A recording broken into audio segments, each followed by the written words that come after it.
Welcome to another episode sa ating Emotional Maturity Series. Kasama nito yung Discipleship and Emotional Maturity, Worship and Emotional Maturity, Emotional Budol. Ngayon naman, Emotional Budol Part 2. So itakal natin to. So ang title nito, Jesus bore the shame so you don't have to carry what's not yours. There's a story about a man who once said, hindi ko na alam kung emotions ko pa ba to or emotions na to ng mga tao sa bahay, sa paligid ko. Alam mo yung ganon, inaako niya na lahat ng problema sa bahay. Marami silang kakapatid. In their home, kapag merong galit, kailangan hanap siyang paraan para mawala yung galit. Kapag merong drama, siya ang peacemaker. Kapag may nasaktan, siya ang taga-comfort. Kapag may problema sa pera, siya taga-salo. And ito pa, no one asked him, ikaw, kumusta ka naman? And bumulong siya, ayoko kasi silang magalit sa akin. Kasi feeling ko, kahit paano yung problema nila, problema ko yun. Wow. Paano kung di lang emotions, di lang problema ang sinasalo mo? Pati na yung shame, yung kahihiyan, na dapat silang humarap, ikaw na ang nagdadala. Friend, their shame is not your shame. You're not responsible for that. Many of us think we're just being compassionate when we take on everyone's emotional weight, including the shame. But deep down, it's often our shame that drives us. Because nagkaroon na ng confusion sa identity. Our identity is connected to their identity. So pagka napahiya sila, mapapahiya ako. So responsibilidad ko yung kahihiyan nila. Alright? So parang nakakalito, pero actually, if you're involved in something like this, you get what I'm saying. Iisip mo, if I don't fix this, I'm a failure.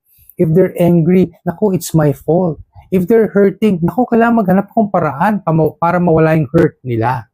Parang anak mo, hindi mo naman sila anak. Here's the truth of the gospel.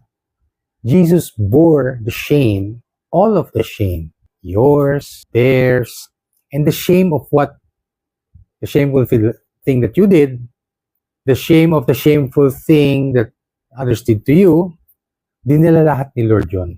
Hebrews 12:2 reminds us, for the joy set before him, he endured the cross, scorning its shame, and sat down at the right hand of the throne of God. At the cross, Jesus didn't just carry sin, he carried the humiliation, the false guilt, and the emotional weight and the shame na hindi mo dapat dalhin. Binuhat na kasi ni Jesus yun. Remember Aaron sa Exodus 32? Ano ba connection nun? Tingnan natin. When Moses, yung utol niya, alam mo yun, ituwid sa Red Sea.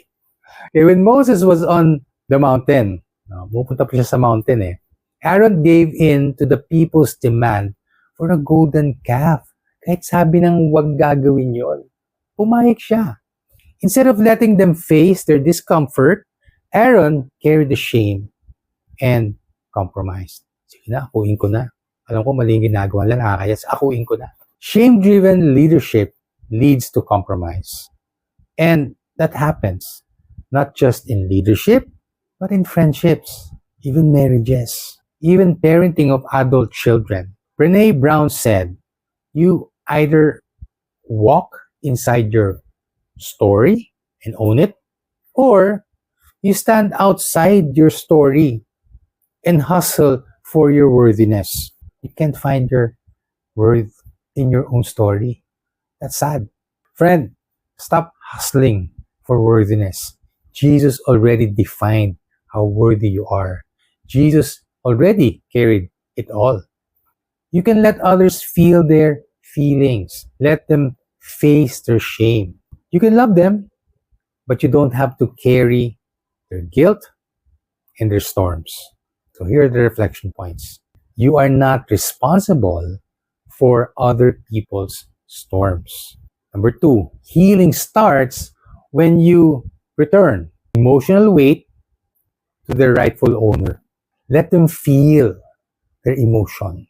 Let them carry what's theirs. Let them face there's shame. And you trust God with the rest. Hirap, no? Kaya, dasal tayo. Father, I'm tired of carrying what's not mine. Of carrying something that you don't want me to carry. I try to be strong for everyone, but I forget. Ikaw ang tagapasan. Ikaw ang taga-carry. Hindi ako. Jesus, thank you for bearing all the shame, mine and the shame of others that I put on myself. Help me walk free. Teach me to love, but not lose the life you give to me. And that's life to the full. I pray this in Jesus' name. Amen. All right, be blessed. I hope this helps. Bye.